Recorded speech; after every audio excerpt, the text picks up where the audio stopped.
یہ بات ہے اس وقت کی جب رشتے خون کے نہیں ایمان کے ہوا کرتے تھے۔ یہ بات ہے غزوہ تبوک کے اس مشکل ترین دور کی جہاں ایک طرف مسلمان بھوک اور پیاس سے لڑ رہے تھے اور دوسری طرف کچھ ایسے لوگ تھے جو مسلمانوں کے بھیس میں چھپے دشمن تھے۔ آج کی ویڈیو میں جانیں گے اس جھوٹ کے بارے میں جس نے نبی صلی اللہ علیہ وسلم کا دل دکھا دیا۔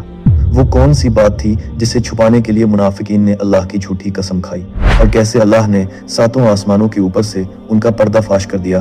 یہ قصہ ہے جلاس بن سوید کا۔ یہ شخص ظاہری طور پر مسلمان تھا لیکن دل میں نفاق اور ہپوکریسی بھرا تھا۔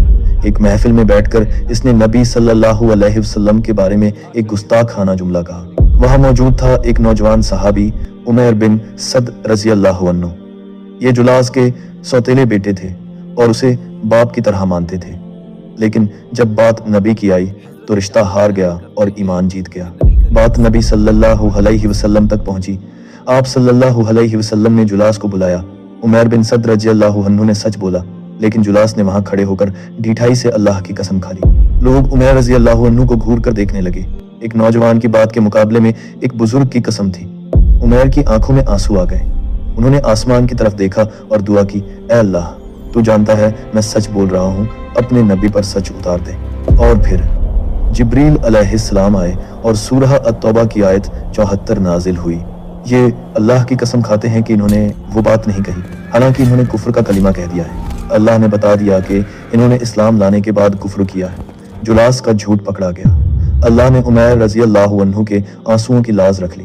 لیکن دوستوں، 1400 سال پہلے نازل ہونے والی یہ آیت آج ہم سے کیا کہہ رہی ہے؟ ہم کتنی آسانی سے واللہ کہہ دیتے ہیں نا۔ اپنی غلطی چھپانے کے لیے، اپنا امیج بچانے کے لیے ہم اللہ کا نام استعمال کرتے ہیں۔ ہم ڈرائنگ رومز میں بیٹھ کر دین کا مذاق اڑاتے ہیں اور جب کوئی ٹوکتا ہے تو کہتے ہیں، ارے ہم تو بس مستی کر رہے تھے۔ تفسیر ابن کثیر میں آتا ہے کہ یہ آیت ان لوگوں کے لیے وارننگ ہے جو محفلوں میں کچھ اور ہوتے ہیں اور اکیلے میں کچھ اور۔ آج ہمیں چیک کرنا ہے کیا ہمارے اندر بھی کوئی جلاس بن سوید تو نہیں چھپا۔ لیکن اللہ کی رحمت دیکھیے، اسی آیت کے آخر میں اللہ نے دروازہ بند نہیں کیا۔ اللہ کہتا ہے، فَإِن يَتُوبُوا يَكُ خَيْرًا لَهُمْ، اگر یہ اب بھی توبہ کر لیں تو ان کے لیے بہتر ہے۔ روایتوں میں آتا ہے کہ جب یہ آیت سنی تو جلاس نے سچ میں توبہ کر لی اور پھر وہ ایک بہترین مسلمان بن گئے۔ یاد رکھیے، ہم بلڈرز آف دی آخرہ ہیں۔ ہمیں نفاقت سے نکل کر سچائی کی طرف آنا ہے۔ اپنے اندر کے منافق کو ماریے اس سے پہلے کہ وہ آپ کے ایمان کو مار دے۔